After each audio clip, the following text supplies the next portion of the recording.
Are the New York Mets just 2 moves away from being the clear-cut favorites in the National League East? I'll talk about it on today's show.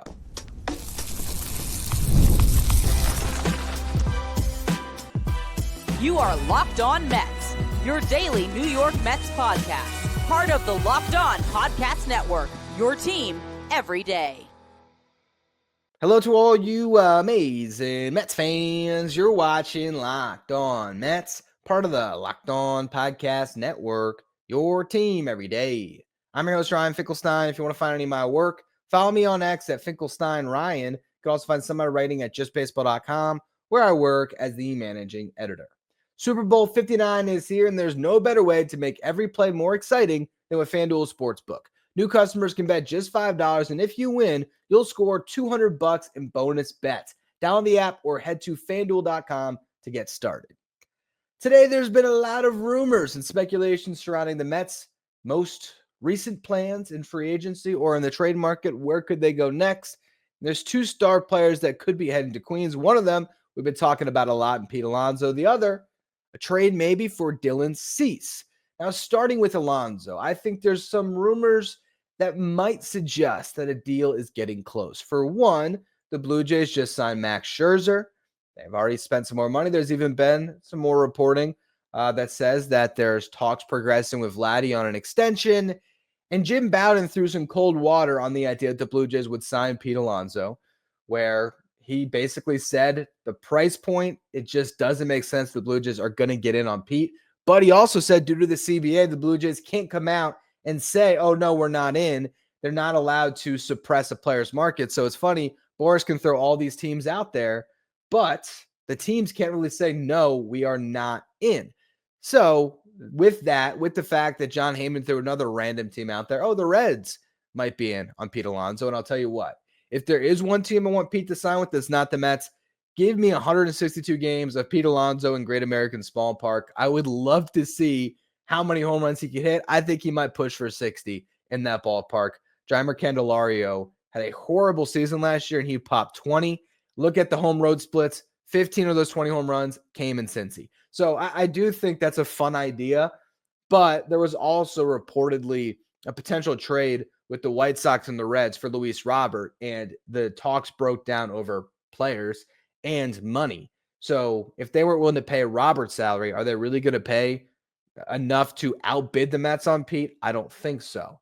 Another thing that makes me believe a deal is close is Andy Martino had a tweet today, kind of, I wouldn't say going back on his reporting, but trying to affirm his reporting, actually, trying to double or triple down on his reporting. He says, if the Mets and Alonso do end up back together, the roster will be better off for the pivot. After Alonso turned them down, they committed money to Winker, Minter, Stanek. They decided to increase payroll beyond initial plans. A tough call. They'd have all those players plus Pete. This feels like a reporter that is getting the sense that a deal could be close and is trying to come out and say, oh, I was still right with my reporting. And I don't think anyone would have come at you for being wrong. I mean, the 10-yard line thing with the Blue Jays, sure. But even then, I don't fault Andy Martino for going to SNY when the Mets say, hey, we're pivoting from Pete, and expressing what the Mets are telling you. Or if Scott Boras tells you a deal is close, running with it. If it's a verified report, cool. If you got it by multiple sources, which I'm sure Andy Martino does, I'm not knocking him for reporting these things. But don't tell us that the Mets' plan B was always to move away from Pete, and then every move they made is a move they could have made with Pete Alonso. Do you really think the Mets would not have signed A.J. Minter or Ryan Stanek if they had Pete Alonso in the books? Come on. They easily, or they clearly needed to get 2 arms. So they got those 2 arms. They weren't going to go into the season with Starling Marte as an everyday DH. They needed a left-handed complement. Jesse Winker was the obvious fit. They got him. Okay, so every move they have made has always had Pete in mind still. Sure, they were willing to pivot, but there was still no market for Pete. So they made that strong stance. They made Pete Alonso think, man, they might really walk away from me. And now it feels like Pete Alonso has affirmed to Scott Boras, get me back to New York. These 2 sides are talking, and I think a deal gets done. And it might get done very soon. If not by the end of this week, maybe early next week. But I feel like it is getting closer and closer. If you want to know how much money you think Pete's going to get, go back and check out my open letter to Pete Alonso in the final segment I talked about a structure that makes sense for both sides. That's a more complex structure where the Mets are basically taking their original offer, adding a fourth year to it, but getting an opt-out structure that's more favorable to them. If it's not that, I think what it probably is a 3-year deal. Maybe it is a straight deal with no deferred money where Pete gets more money for that first year. But when you look at the total value, maybe it is closer to what the Mets already had, maybe a little bit more. Maybe it's 3 years, $72 million, or maybe it is $75 million with the opt-outs. And Pete has a chance to make a little bit more in the first year, but the average annual value is suppressed a bit where, maybe year one's 30, year two is 25, year three is 20.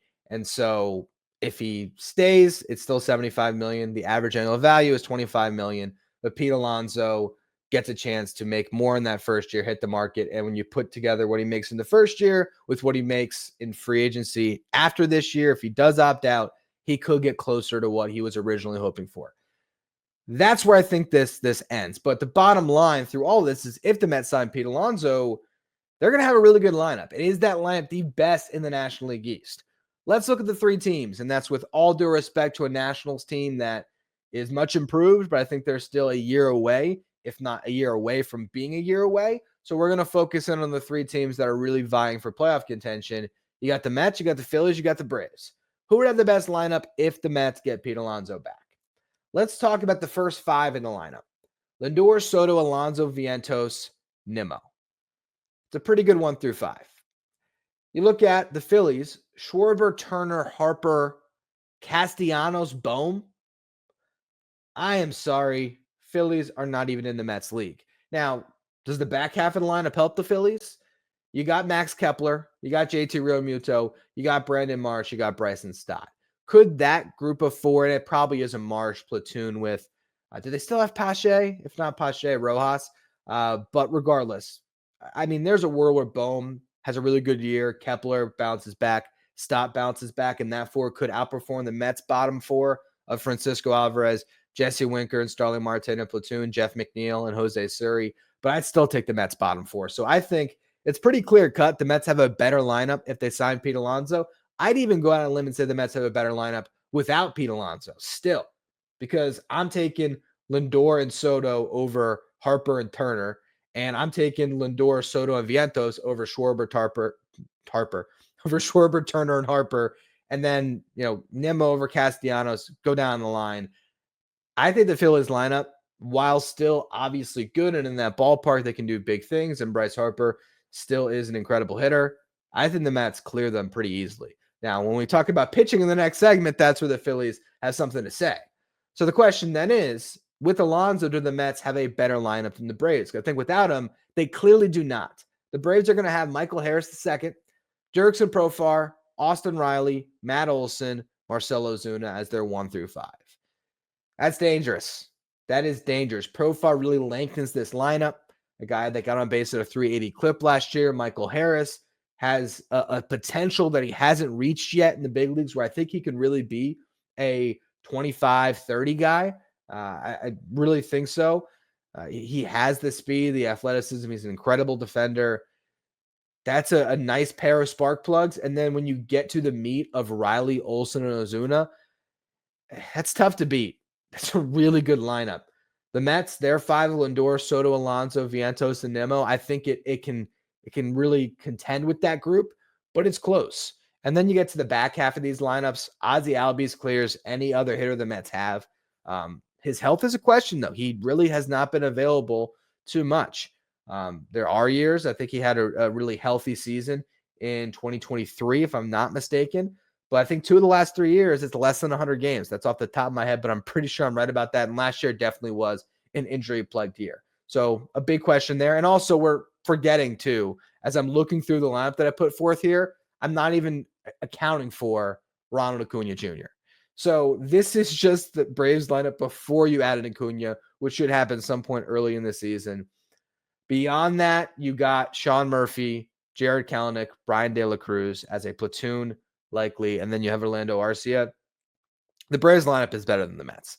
I think at the start of the season, the Mets might have an edge, but once Acuña comes back, even 80% of Ronald Acuña Jr., it's a better lineup. It is.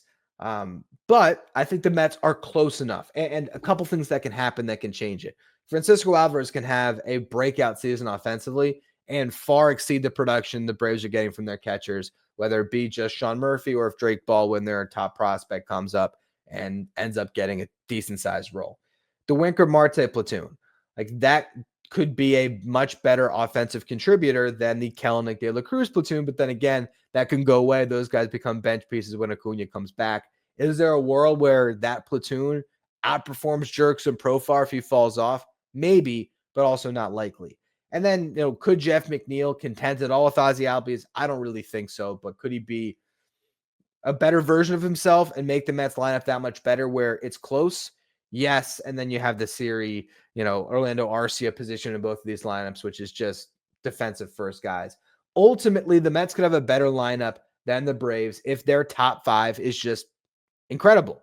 So if Alonso has a monster year and comes back, if Lindor repeats what he did last year and Juan Soto is an MVP candidate, then they can clear the Braves group by getting outsized production from their stars. But 1 through 9, make no mistake about it, the Atlanta Braves have the best lineup in the National League East. So can the Mets close some of that gap in the pitching department? They'll need some help, I think, and we're going to talk about that more in just a minute. First, though, quick word from our sponsors. Today's episode is brought to you by Game Time. Game Time is the fast and easy way to buy tickets for all the sports, music, comedy, theater events near you. And Game Time Picks is a feature that'll make it easier for you to get tickets to your favorite live events because Game Time Picks is going to filter out the fluff, show you only incredible deals on great seats, so you don't have to waste your time searching through thousands of tickets. When you go to Game Time, you can actually view your seat before you buy, so you know exactly what to expect when you arrive. They also have their all-in pricing feature, so you can know what the price is going to be for your seats, including fees up front before you get to checkout, and you can buy tickets up to an hour after the event starts. Download the Game Time app, create an account, use the code LOCKEDONMLB for $20 off your first purchase. Terms apply. Again, create an account, redeem the code LOCKEDONMLB for $20 off. Download Game Time today. What time is it? It's game time. Stay up to date with all the latest in the world of sports when you check out Locked On Sports Today, streaming 24/7 on YouTube. If you're watching on YouTube, do me a favor, hit that subscribe button. Our next goal is to get to 13,000 subscribers. I appreciate all of you that continue to subscribe. If we look at the Mets rotation right now, as much as I believe in the depth and some of the upside pieces, I think it's pretty comfortably the third best rotation in this division. Although the Braves have a lot of volatility right now because at their best, Chris Sale, Spencer Strider, Spencer Schwellenbach, Ronaldo Lopez. 1 through 4, that is really good. But right now, still a question about when Strider is going to come back. You have Grant Holmes. You have Ian Anderson. Those guys, if you look at roster resource on Fangraphs, are projected to make the rotation on opening day. Ian Anderson, we haven't seen him in a minute. I think he was injured at one point, and then I think he was in the minors last year. I had to look up on him a little bit more. Grant Holmes, you might remember him from the end of the season last year. He got that start against Joey Lucchesi to help the Braves make the playoffs in that game 162, and he threw the ball really well, and they do apparently like him, so he could be a guy that factors into that rotation mix. Beyond them, you have Dylan Dodd and Bryce Elder as some depth. AJ Smith-Shawver could come up at some point. He has a chance to be a real impact arm in the rotation, but he hasn't put it all together yet. They have a lot of good options. And I would say right now, because they have Sale, Lopez, and Schwellenbach, that 1 through 3 really does trump what the Mets are going to roll out there on opening day with Sean Manaea, Kodai Senga, and I guess Frankie Montas is your 3, if not David Peterson, if not Clay Holmes. It's clear the Mets have 3 guys that they like to take the ball every 5th day, but all of them need to prove something, and Senga has to prove health. The only guy you can look at in the Mets rotation and feel really good about is Sean Manaea, and even Manaea comes with a bit of questions. Is he going to do it again? I believe he will, but it's a fair question to ask. Senga, again, is he going to be healthy? Montas needs to bounce back and be the guy he was 3 years ago in 2021. Peterson has to build off of a breakout year. And then Holmes is making a transition that we all hope works out, but we still don't know. Try to compare that rotation to the Phillies. And I don't think the Mets can even get to the Phillies rotation, to be completely honest, if they add Dylan Cease. But Let's just go through the Phillies rotation. Zach Wheeler, for my money, the best pitcher in baseball. Still hurts the Mets didn't sign him. Christopher Sanchez, who had an incredible season last year. Aaron Nola, Ranger Suarez, Jesus Luzardo. 1 through 5, that is as good as you're going to find in Major League Baseball outside of LA with the Dodgers. That is a loaded rotation. Beyond that, you got Taijuan Walker. I told them that when they signed Taijuan Walker to that contract, I was so quick to come on this show and say that is a horrible investment. With all due respect to Taijuan, he had a good couple years with the Mets, but that was an overpay, and they're still paying for that mistake. I think it's only year 3 of that 4-year deal where he gets like $18 million a season, and they haven't been able to trade him. They haven't been willing to just eat it. So he's going to start the season in the bullpen likely unless they decide to go to a 6-man rotation. But beyond their 1 through 5, they have one of the best pitching prospects in baseball in Andrew Painter. You can maybe say outside of now Roki Sasaki, who technically is a pitching prospect, and Jackson Jobe with the Tigers, Andrew Painter might be the 3rd best pitching prospect in all of baseball. So they're loaded. They're absolutely loaded in that rotation. If the Mets were to plug in Dylan Cease, they bridge that gap. And all of a sudden, if you can tell me, come playoff time, it's Dylan Cease, Sean Manaea, Kodai Senga as your 1 through 3, with whoever had the best season between Montas, Peterson, and Holmes. I'm kind of bought in, especially because there's always a world the Mets add another starter at the deadline. Maybe Brandon Sproat has his innings managed very well, and he comes up later in the season, and he ends up being a dynamic rookie starting pitcher. There are other options, but to go into the year feeling like there's 3 guys that if you get them to the finish line, you feel great about them taking the ball in October, it would make a world of a difference to add a Dylan Cease into this rotation. Because in the Mets right now, their strength is in numbers. Their strength is in depth. They have the depth to make it through 162. But if they don't trade for Cease now, you're probably going to have to trade for him or somebody like him at the deadline. Because an expectation of 2 of Montas, Peterson, and Holmes to get to a point where you feel great about them taking the ball in October to go up against playoff rotations like what the Phillies could have with Wheeler, Sanchez, Nola, Suarez, Luzardo, Painter.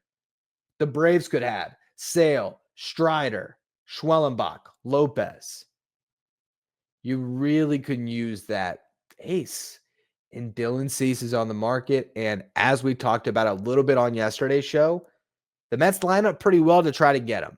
And I'm going to go through the package again in the next segment because we learned a couple things about what the Padres might be asking for that could tell us what the Mets might have to give up to get a deal done. But I will say, if the Mets landed Dylan Cease, they don't clear the Phillies when it comes to their rotation. But I think I would take the Mets rotation over the Braves, and here's why. Strider's a question mark. Senga's a question mark. Now, when Strider is healthy and at his best, he is better than Kodai Senga. But I think he's coming off more concerning injuries than Senga is because he's coming off the internal brace procedure, which apparently does have a better success rate or a quicker success rate or quicker recovery time than Tommy John. But is Strider going to be ready for a marathon this year? Now, you could say the same thing with Senga, but Senga is coming off a shoulder injury that he healed. And then he just had the lower half injury with the calf that ended up knocking him out. But, I would think that Kodai Senga has been able to prepare a little bit better than Strider has for this season. And Strider might not even be ready for opening day. So I look at those 2 guys and I say, okay, close to a wash. Maybe you have Chris Sale and you have the guy that mimics Chris Sale and Sale and Manaea. Chris Sale's better, but I feel better about Manaea being able to withstand the season because Sale had a Cy Young season, but his back bulked at the end. Schwellenbach or Dylan Cease? Like Dylan Cease is sort of the neutralizer in saying that Sale is better than Manaea, of course. Well, is Dylan Cease as good as Chris Sale? It just changes the whole conversation of the Mets rotation. And I would say it's at least in line with the Braves. And I would even venture to say it might be a little bit better because if the Mets only give up one of their starters to get Dylan Cease, they still have the depth on top of it. And all of a sudden, Clay Holmes is your 6th starter. You're a lot better about that than Clay Holmes being your 5th starter. The Mets are then neck and neck with the Braves in both departments, if not better in their rotation. They might be the best team in the East. I think the Mets really clear the Phillies in a pretty sizable way if they add Pete Alonso when it comes to their starting lineup versus the Phillies starting lineup.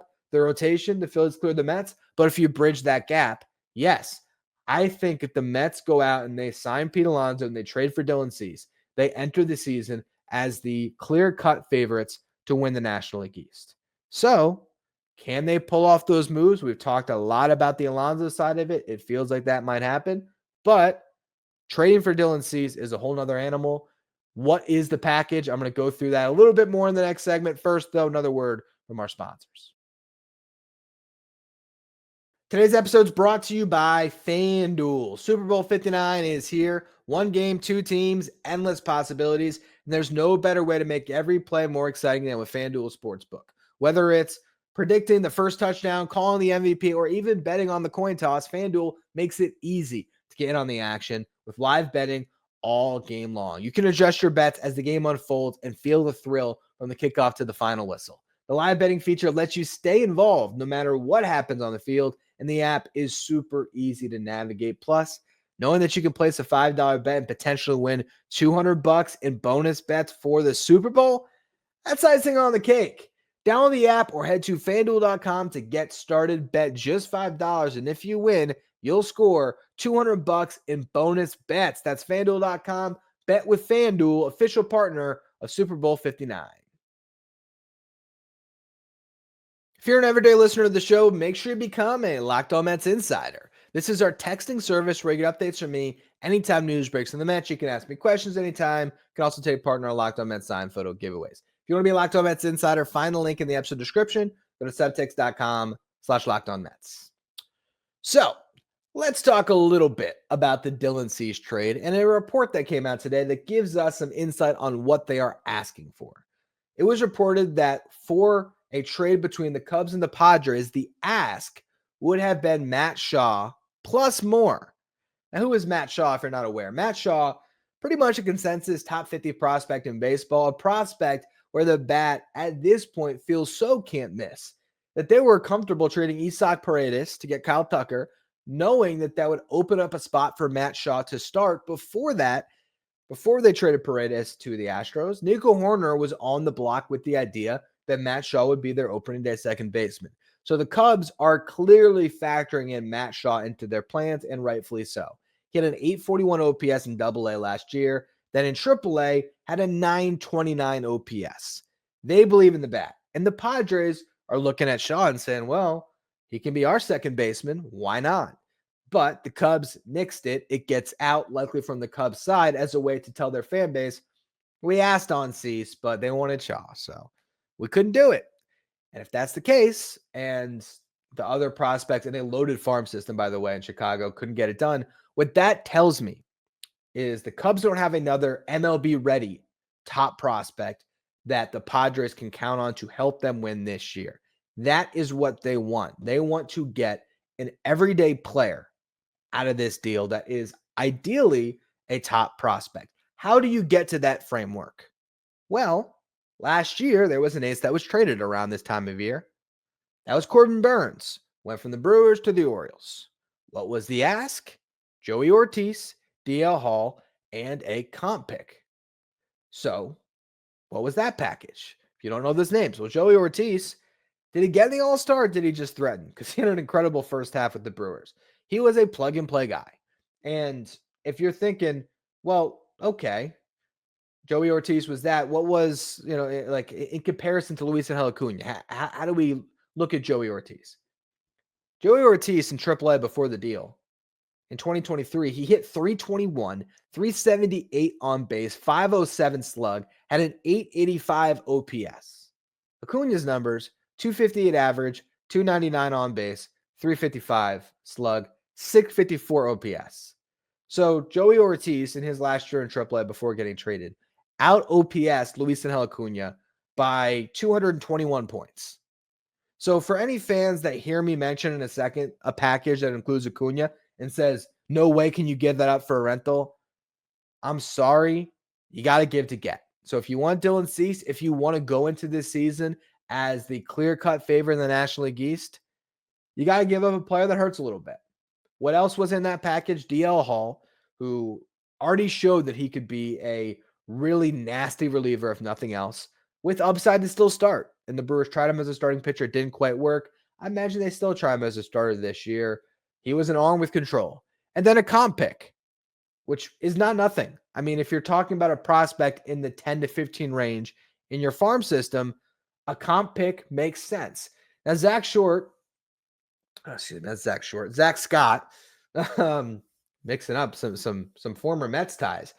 Zach Scott, former GM, he had the package that he put out there on SNY, and he came out and sort of retracted a bit on Twitter, basically saying Jonah Tong was too much of a third piece to give up. He said the package would be Drew Gilbert, Jose Butto, and Jonah Tong. And now he amended it to say Drew Gilbert, Jose Butto, and a prospect in that 10 to 15 range is what the ask should be from the Padres to get a Dylan Cease or a Michael King. Here's my thing. While I understand Drew Gilbert as a headliner is attractive for the Padres and for the Mets because they get to hang on to Acuña, I don't know if you can look at Drew Gilbert and what he's done over the last year, and it was obviously injuries, but injuries that hampered his development, and he did not have a great Arizona Fall League showing. It wasn't terrible, but it wasn't great. I don't know if the Padres would look at Drew Gilbert and say, plug and play. I actually think they would not believe that. Luisangel Acuña, I think, has some inflated value right now, particularly with the fan base. And I'm not knocking fans for it. I love the idea of Acuña being on the Mets in 2025. I think he is the perfect utility infielder bench piece. I would not sign Jose Iglesias if Acuña is on your roster. And reports are today the Mets haven't really engaged with Iglesias yet. Because Acuña is younger with upside, I think he could push Jeff McNeil to be the starting second baseman. I think he could push those center fielders, where if Acuña hits, he might be able to grab some playing time from those guys. He can play center. He can play second. He's your backup shortstop. He can play third. I love the idea of Acuña on this team. At the same time, I also am realistic to the fact that I wouldn't say right now he's guaranteed to be an everyday player in the big leagues. I think he can be a super utility guy that plays a ton, that is sort of the 10th man on your team. And I've talked about that on this show, that he can play all over, that you can have a guy that goes down for a month and Acuña steps in and you get this spark plug that's put into your lineup that when he gets on, he's going to steal bases, he's going to play great defense. He's going to do a lot of things to help you win baseball games. I just don't know if he's going to have an OPS over 700 in the big leagues. I don't know that yet. I don't know that he is going to be a really good hitter in the big leagues. I hope so. And I think that inflated value, it's not just the fans. I think that there is a really good perception of Acuña right now because despite his struggles in AAA, he came up in a pennant race and he delivered. And then he went to the Venezuelan Winter League and he had an awesome 30-game stretch. And so if you are AJ Preller and you're not getting Matt Shaw, you're calling up the Braves and you're asking for Drake Baldwin and you're not getting Drake Baldwin to be your catcher, and you're trying to get someone that you can plug into your starting lineup, you see Luisangel Acuña, you say, you know what? If nothing else, can Acuña be what Hae-Sung Kim was the last couple of years? Can Acuña get close to a 700 OPS, give me great defense, and steal some bases? Might have less power than Kim, could be comparable. Can Acuña get to 15 home runs? Maybe, right? I think Acuña would be very attracted to the Padres if they're not getting from the other teams that plug-and-play starter that they want. You can't get Matt Shaw? All right, we'll take Acuña. Now, with that, you are going to want more. And I said on yesterday's show, the starting point is Acuña and Butto. Zach Scott says Butto would be an arm that the Padres would like. And the reason being, you get 4 years of control for cheap and a guy that showed last year he could pitch really effectively out of the rotation and the bullpen. They throw him into spring training. He would compete with Randy Vasquez, Johnny Brito. I think there might be talk about maybe moving Morihone into the rotation. Butto would be in that mix, and he very likely could get a starting spot. So that fills two needs for the Brewers. But if you, or not the Brewers, I was getting to that. That fills two needs for the Padres. But if they're looking at what the Burns package was, Acuña and Butto fall short of Ortiz and Hall. Because again, Ortiz, as a prospect, was definitely more valuable than Acuña is. And DL Hall was a more intriguing arm than Jose Butto, even if Butto has a higher floor. And then they got a comp pick. So how do you make this a deal that works for the Padres? You give them more pieces to help them win now, because that's what they ultimately want to do. There was a report today that the Mets offered Mark Canha a non-guaranteed deal. Where'd you hear that first? Now, this was not reporting. This was my own common sense reporting, where I told you that Mark Canha made a lot of sense to the Mets if they could get him on a minor league deal. A split contract would pretty much be that. If he makes the team, there's major league money that's already worked out. That's probably more than just the minimum. If he doesn't make the team, he goes to Syracuse and waits to see if he gets another big league opportunity or gets the call from the Mets. Apparently that's on the table. So if you were to trade Starling Marte, you might have room to either guarantee that contract to Canha, or it's more attractive to Canha because there'd be a more wide open runway to a roster spot. Why would the Padres want Starling Marte? At $20.75 million, they would not want Starling Marte. If you eat the contract the way the Marlins did last year with Luis Arraez, they might want Marte. And so from a Mets perspective, if you decide to include Marte in this deal and you eat the money, the way you were looking at it is, we might like Mark Canha for his availability on our roster as much as Starling Marte. So let's use Starling Marte as a real sweetener. Hey, you could have Starling Marte and we'll pay him. Now, if you're the Padres, you're thinking, yeah, we're not getting the long-term prospect value commensurate to trading an ace. Acuña is not guaranteed to be a everyday starting second baseman. There's a chance. It's not as locked in as Matt Shaw would be, for example, or Joey Ortiz was last year. Jose Butto does not have the upside and intrigue of a DL Hall, but good floor. Well, now I'm getting a starting left fielder in Starling Marte, who can replace Jurickson Profar. You're going to have to hope that you can keep him healthy, and maybe some DH cycling and things like that can do that, but it's still a bona fide big leaguer who, can show up in October like we saw last year. You get Acuña, who'd be your starting second baseman, unless you want to move Bogarts back to second and have Acuña be your shortstop. And then you'd have Butto. And then you might still have to throw a little something else on the deal. I don't really think you would, honestly, the more I'm thinking about it, as I'm trying to conceptualize this. The amount of money that you're sending them and the money that you're taking on, with Dylan Cease, I don't know if you really would have to throw anything else on top, but if you did, it would not be a prospect of consequence. It would be a prospect a little bit further down. Originally, as I made my notes, what I said was Acuña, Butto, Marte with salary paid, and then I said a Marco Vargas or a Jack Wenninger. And Marco Vargas is a glove-first prospect, probably has the ceiling of a utility, infielder. Jack Wenninger is a starting pitching prospect that had a good year last year, but he's not a top 5 arm in the system yet. That would be the sort of sweetener. That would be, the comp pick, right? So the way you'd view this is Acuña and Butto is like 75 cents of Ortiz and Hall was. Marte with the salary pay makes up that difference because you're getting a guy that can help you this year. And then actually Vargas and Wenninger really does not account to a comp pick, but you're getting like really close to what that deal was for Burns. So I feel like that is a fair trade for both sides. And I know Mets fans, because whenever I propose trades on here, I always see the comments on YouTube. You're stupid. I'm so happy you're not the GM. And you're entitled to that opinion. But what I would say is, if you're going to make a trade in Major League Baseball, it's going to hurt in some capacity. Now, there's some trades that are for a lesser player, doesn't have that much value, like what the Mets gave up for Ryan Stanek last year. Didn't really hurt too much. Rylan Thomas. I mean, outfield prospect, put up some good numbers, but probably the ceiling of a fourth outfielder if he ever gets to it. But actually, look at the Jesse Winker trade. I'm not losing sleep over, who is that tall righty? Jeez. I can picture his face, but I'm forgetting his name. Oh my gosh, I can see him in my brain right now, but I cannot remember his name. Driving me nuts real quick. He had the best ERA in the minor leagues for a long time in 2023. Jesse Winker trade. Who is it? Oh my gosh, it's Tyler Stewart. Jeez. Tyler Stewart hurt a little bit to give him up, but yeah, you got to give to get for someone to help in a playoff push. Think about the Lindor trade. You give up Isaiah Green and Josh Wolf, two guys that were drafted high recently, but hadn't really established themselves. I think both of the guys have fallen off. It doesn't hurt to give those guys up. Ahmed Rosario, totally cool getting rid of him. You're getting a shortstop anyway. Rosario had mixed results as a starting shortstop for the Mets. It was cool to trade him. Giving up Andres Gimenez hurt a little bit. Wasn't enough that you say don't make the deal. But if there was one piece that stood out, I was like, man, Andres Gimenez would look really good next to Lindor in the Mets infield. And he's proven to be a good big leaguer. But you have to give to get. Same thing goes here. It would hurt to give up Acuña.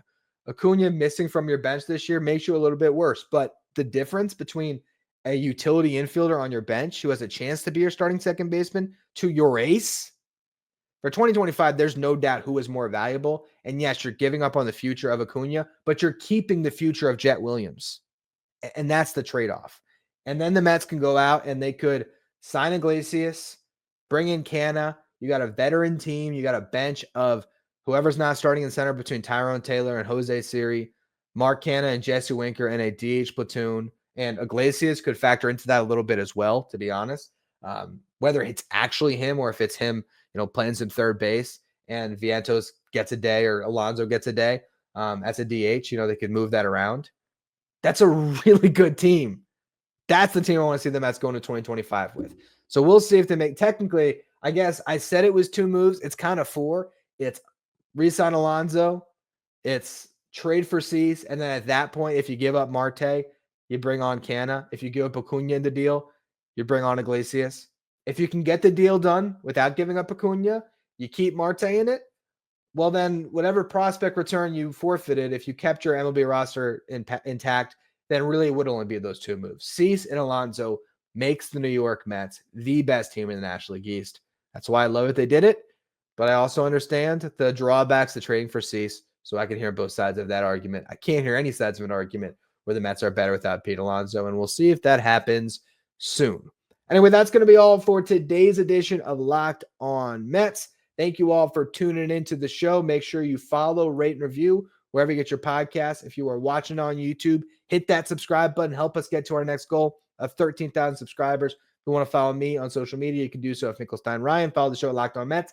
Thank you for making Locked On Mets your first listen or your first watch every day. And after your second watch, head over to YouTube and check out the first ever 24/7 streaming channel that covers everything in the world of sports. Talking about Locked On Sports today with our local hosts from each team, league-wide hosts from each league. Find Locked On Sports today streaming 24/7 on YouTube.